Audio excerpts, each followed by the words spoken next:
Fala pessoal, sejam bem-vindos mais uma vez ao nosso canal, seja muito bem-vinda, seja muito bem-vindo, patriota de todo o Brasil. Domingou, pessoal, domingou com muita informação e estamos aqui mais uma vez levando informações sérias e objetivas para todos vocês. Pessoal, sem mais enrolações, bora pro vídeo, mas antes eu já quero te convidar aí a se inscrever aqui no canal, se você não é inscrito, clica aqui no botão inscrever-se e já vai colocando aqui nos comentários de qual cidade que você está falando. Não se esqueça também de deixar o seu like no vídeo, vai deixando o like no vídeo e compartilhe ao máximo esse vídeo para mais pessoas. Sem mais enrolações, bora pro vídeo. Pois bem, olha como o Brasil está bem na foto, né? O Brasil é o país com maior gasto público com campanhas e partidos. Olha isso, depois da lei que permitiu aumentar o fundo eleitoral, o gasto deve chegar a quase 800 milhões de dólares. Olha isso aqui. Custo médio de cada parlamentar em relação à renda média da população, que é a métrica que importa, porque é quem paga a conta por meio dos impostos, né? O Brasil é o líder, mas assim, de longe, é o país que mais gasta com políticos. Que maravilha, né? Que maravilha. Enquanto isso, o governo Lula libera 22 bilhões de reais às pressas e turbina o caixa de prefeitos bem antes da eleição desse ano. A abertura de cofre se deu após pressão do Congresso, a legislação dificulta novos repasses a partir desse fim de semana, mas isso nunca foi impeditivo para o mensalão 2.0. Lembrando, no governo Bolsonaro, Lula e a imprensa disseram que as emendas dos parlamentares, o orçamento secreto e coisa e tal, era pior do que corrupção, pior do que o mensalão. O Lula não disse que era pior que o mensalão porque ele finge que não existiu aquilo que ele confessou.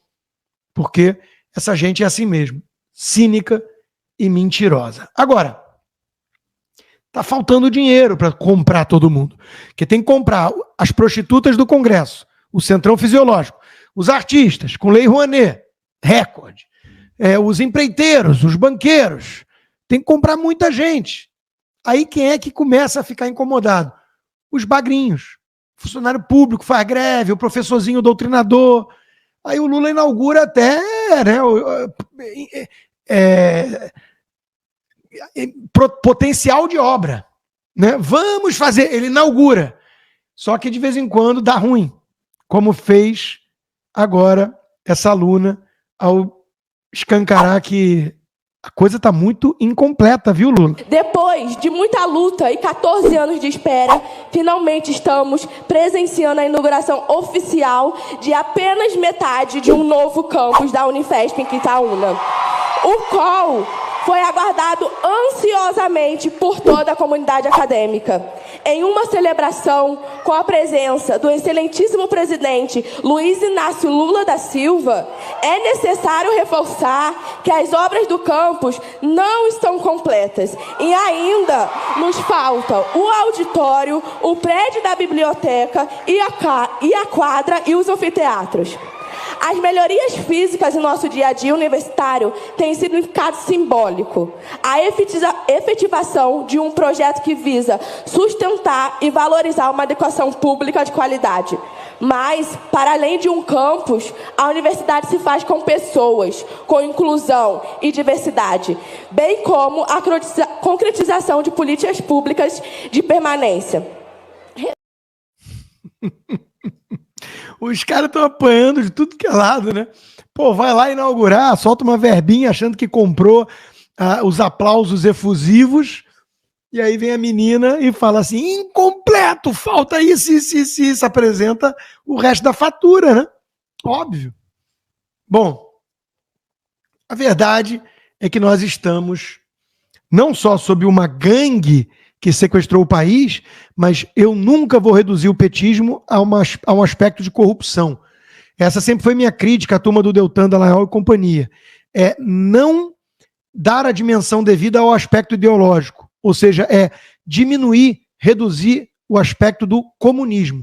Ninguém iria para a Venezuela hoje e diria que o problema maior é a corrupção. Então, veja, nós temos um governo popular socialista, comunista, diz Jerônimo em evento com Lula. O mesmo que já se vangloriou de ter mandado um comunista para o STF. E aí, toda a imprensa fica debochando de quem fala de ameaça socialista no Brasil. Porque vocês têm que parar de ler a velha imprensa corrupta, esquerdista, tucana, na melhor das hipóteses, e começar a ler coisa séria. Revista Oeste, Gazeta do Povo. E na Revista Oeste, meu amigo Flávio Gordon, que também é colunista da Gazeta, escreveu um belo texto chamado Um País Rumo a um Estado Totalitário. Os altos magistrados da República decidiram, por exemplo, que o direito constitucional ao habeas corpus não se aplica aos bolsonaristas presos nos atos institucionais alexandrinos. Ou seja, hoje nós temos um conluio, o tal consórcio da velha imprensa, do PT, que é uma gangue que sequestrou o país, e o seu puxadinho supremo, todos eles agindo para transformar o Brasil numa ditadura comunista. E isso é sério. Isso não é uma brincadeira. E é preciso reagir enquanto há tempo. Porque a turma resolveu reagir uma vez mais, agora na Venezuela. Como de vez em quando acontece em Cuba. Mas aí, lamento dizer, parece tarde demais. Bueno, esto es impresionante, señores. Esto es La Fría, municipio García de Evia, estado Táchira. El Táchira salió, papá, porque estamos cansados. Verdaderamente queremos un cambio para nuestro país, para Venezuela, creyendo en que viene un nuevo tiempo para mi país. Viene un nuevo tiempo para mi país. Tiempo de crecimiento, tiempo de bendición, tiempo de cambio, tiempo de resurgimiento, el tiempo del nuevo renacer. Así que declaramos sobre nuestra patria Venezuela que vienen las bendiciones. Lamento ser pessimista ou realista, mas parece pouco demais, tarde demais. Talvez com o Homem Laranja de volta à Casa Branca, os venezuelanos, os pobres venezuelanos, o povo da Venezuela tenha alguma esperança, alguma expectativa, alguma chance de reverter esse quadro lamentável de um país que já mergulhou num totalitarismo de esquerda, num regime socialista. Que é isso, opressão, miséria, ausência de liberdade básica. E não pensem vocês que os intelectuais e os poderosos caciques do PT, da esquerda, não estão pensando exatamente nisso. Estão fazendo análise e estão apontando que há resistência, que a direita cresceu demais no país, ou seja, tem que intensificar o jogo para tirar os obstáculos do caminho. É o que diz ninguém mais, ninguém menos do que Daniel. Você não sabe quem é Daniel? É o Dirceu, codinome Daniel, treinado em Cuba. É isso que ele faz de análise. Nesse momento, o PT e os partidos políticos brasileiros, eles enfrentam essa questão de qual é o projeto político. O PT sempre teve um projeto político, essa foi a força dele, que era governar o Brasil. Parece reformista, mas é revolucionário para o Brasil. Nós estamos vendo agora como é revolucionário. Naquele momento, em 89, o PT aspirar a governar o Brasil, e por fim governou a partir de 2002. Hoje, infelizmente, a situação é muito pior, não só pela força da direita, pelo conservadorismo e pela conjuntura contra-revolucionária no mundo, e aqui na América Latina inclusive, mas também porque nós governamos sem maioria no parlamento. Governávamos com uma sociedade desmobilizada, com a direita mobilizada. E há uma pressão para o governo ficar de joelho e aceitar uma saída liberal para a economia. Não concluir o que começou, que é fazer uma reforma do imposto de renda, de lucros e dividendos, porque o grande problema do Brasil, que é a pedra de toque, é o rentismo e a concentração de renda, porque é isso que impede o Brasil de crescer, como um país capitalista, estou dizendo. Então, as reformas que nós precisamos fazer precisam de uma mobilização e de outro resultado eleitoral. Então, qualquer projeto político tem que pensar em 12 anos. Eu estou falando isso há meses. Se nós continuarmos pensando no governo do Lula agora, nós temos que pensar em 12 anos. Nós não vamos resolver no problema do Lula agora as reformas estruturais. Nós vamos ter que sobreviver conviver com esse governo, ganhar a eleição de 26 e mudar a correlação de força no Congresso para menos pior, como está agora. Porque não vai ser majoritário por causa da estrutura política eleitoral brasileira. Não é fácil o desafio que o Lula tem. E o pós-Lula eu não quero nem pensar. Pós-Lula e toda uma geração que eu faço parte, que eu estou com 78 anos, né? O Lula faz agora em outubro 79, eu faço em março. E alguns de nós já, Olívio Dutra, Rui Falcão, já passaram dos 80. Então tem um problema grave no PT também de relevo, como diz os cubanos, né? De renovação, novas gerações, entendeu? E toda a institucionalidade brasileira está feita para cooptação, está feita para eternizar os mandatos parlamentares. Eu acho que nós temos que ter consciência que nós temos que, eu sempre falo, temos que ajudar o presidente Lula a governar o Brasil, porque a correlação de força está muito desfavorável. Eu já falei, às vezes eu falo, não devo falar, é quase impossível pensar que nós estamos governando o Brasil nesse momento, né? Dado a força da extrema-direita no mundo e no Brasil, dada a força do bolsonarismo. Tudo o que aconteceu, e nós conhecemos as instituições brasileiras, basta olhar a evolução da mídia, como é que está indo nas últimas semanas. Espero que o Lula tenha consciência disso, né? Porque ele é o primeiro que tem que ter consciência. Ele manda o recadinho, né? Faz a análise. Esse é o cabeça da serpente. Esse é o cara que pensa dentro do PT e pensa a médio e longo prazo, não no curtíssimo prazo. Que nem o pau mandado e pitbull petista, que é o Janones da vida, né? Esse não pensa. Enfim, meus amigos, o Brasil assusta, porque está caminhando sim na direção da Venezuela. Se você quer proteger seu patrimônio, ter bom retorno sobre sua poupança e investir com segurança, minha recomendação é a SameSide, gestora de recursos. Eu já fui sócio deles, conheço a turma, uma turma muito boa, muito séria, muito alinhada, acima de tudo. Vai lá na bossconsta.com, manda mensagem na área de serviços para SameSide, que eles vão te responder e o seu dinheiro estará em boas mãos. Bom, Bolsonaro ganhou algumas joias, alguns presentes, tentou vender uma ou outra. Virou um escândalo. É ou não é? E a Polícia Federal resolveu indiciar o ex-presidente no caso das joias sauditas. Claro que todo mundo já sabe, um esforço homérico do sistema liderado por Alexandre de Moraes para destruir Bolsonaro e seu capital político. Porque esse é o intuito. Eu escrevi sobre isso para a Gazeta do Povo hoje, está lá minha coluna, eu acho que eles deveriam dar uma olhada aqui para os Estados Unidos. Porque aqui fizeram igual. Instrumentalizaram a justiça, perseguiram Trump, conseguiram condená-lo num júri em Nova York com o caso da Stormy Daniels, que nenhum outro seria sequer indiciado, e Trump segue liderando e abrindo vantagem na disputa com o senil Joe Biden. Então, me parece que é um tiro no pé. Esse troço de detonar, perseguir, tá importunando baleia, cartão da vacina da Covid, agora joias. Eu acho que a turma já não cai mais nessa. Porque olha só o que eles têm que explicar. A coluna é auto-explicativa. Joias de Bolsonaro versus relógio de Lula. Por que TCU mandou o ex-presidente devolver presente, mas entende que petista pode ficar com a peça? E não é só a peça, não é só o relógio do Jacques Chirac, não.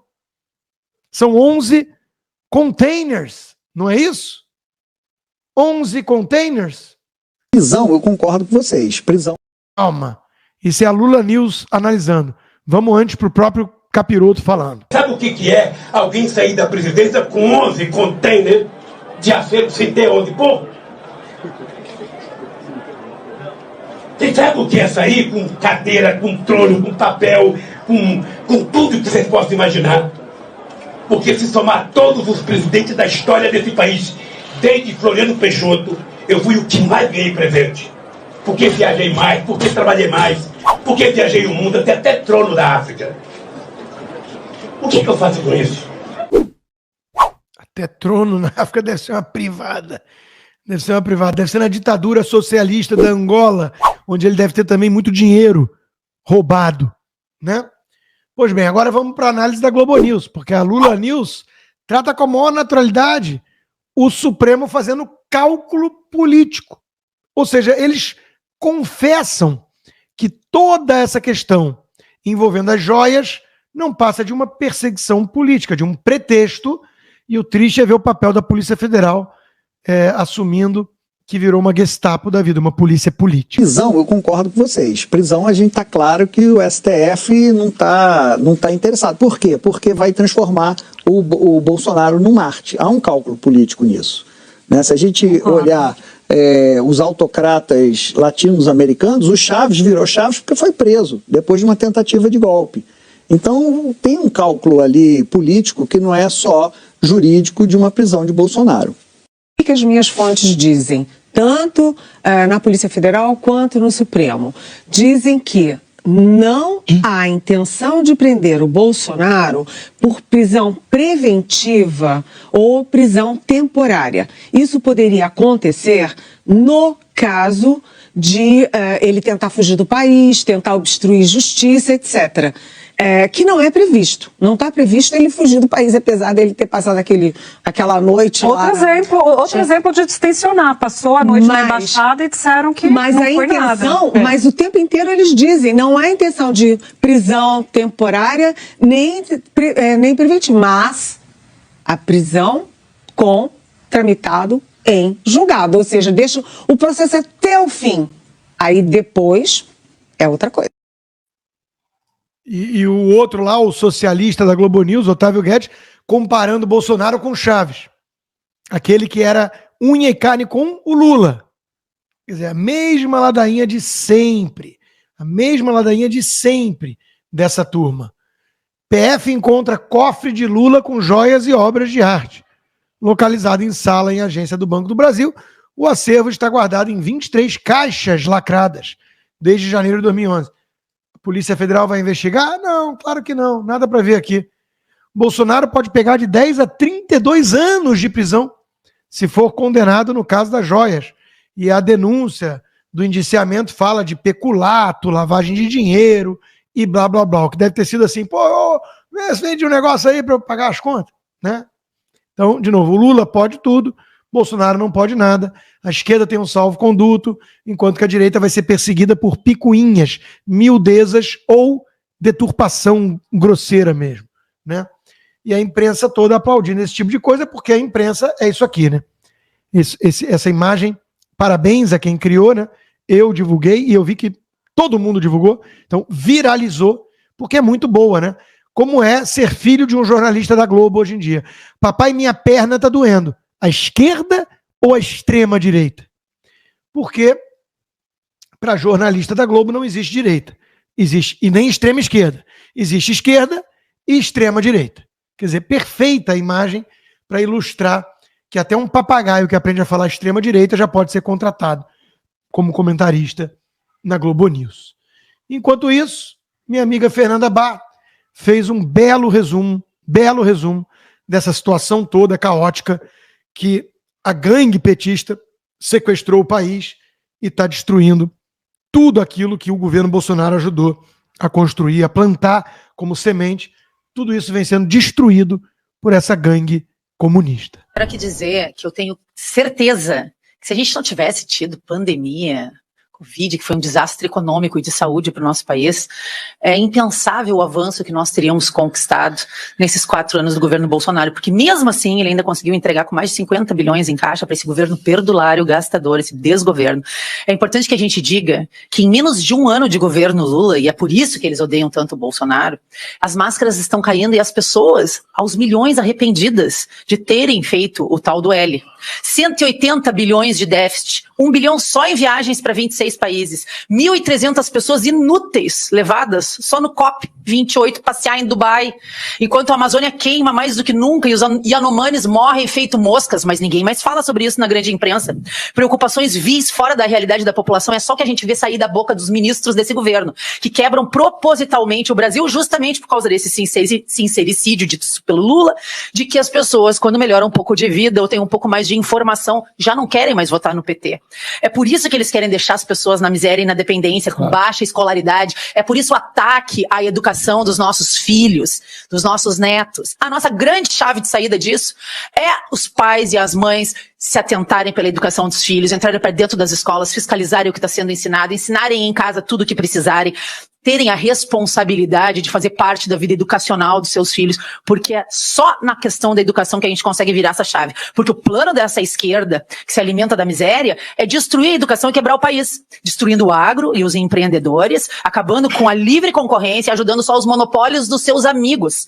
40 bilhões, Júlio, para os países da América Latina vão voltar a fluir, sangrando das veias desse país, enquanto não veio R$1 de ajuda financeira até agora para os municípios devastados pela enchente no Rio Grande do Sul.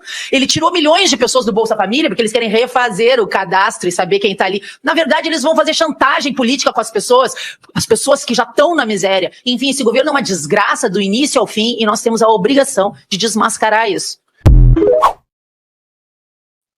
Muito bem dito, minha amiga Fernanda Bart.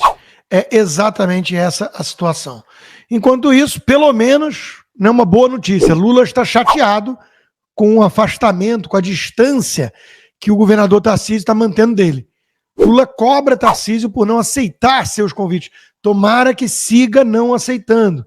Tarcísio está em análise. É um bom governador, é um bom gestor, não é alguém que entenda a importância da guerra cultural, não é um conservador, é um tecnocrata meio positivista, mas tudo bem. Uma ótima alternativa a esses petistas, inclusive muitos tucanos também, de M, né? Mas, de vez em quando, ele vai lá e acena pro capeta. Então, a gente está de olho e se o Lula está reclamando que ele está longe, isso é boa notícia. Voltamos, pessoal, com as informações aqui no canal e agora falando aí da Michele Bolsonaro, pessoal. Michele Bolsonaro, que está aí nas paradas, né? Está aí talvez na disputa presidencial em 2026, né? A gente não sabe se vai ser o Tarcísio, ou se vai ser a Michele, ou o próprio Bolsonaro, mas a Michele está no cenário político. Vamos lá. PL aposta em Michele Bolsonaro após falta de indiciamento no caso das joias. Recentemente, em uma investigação complexa, a Michele foi apontada como destinatária de um valioso presente, um kit de joias Chopard avaliado em 5 milhões. No entanto, ela não foi indiciada pela Polícia Federal, o que causou um rebuliço no cenário político e na mídia. Paralelo às investigações, a atuação de Michele Bolsonaro nas pesquisas eleitorais para a próxima eleição do Senado do Distrito Federal indica uma posição favorável. Este cenário desperta interesse em estratégias políticas do Partido Liberal, do PL, que parece estar moldando uma campanha bastante positiva em torno dela, principalmente em um contexto onde seu esposo, Jair Bolsonaro, enfrenta inelegibilidade. Não apenas a figura de Michele Bolsonaro se mantém forte nas pesquisas, mas sua imagem pública é crescentemente associada a uma versão mais amena e conectada com o bolsonarismo.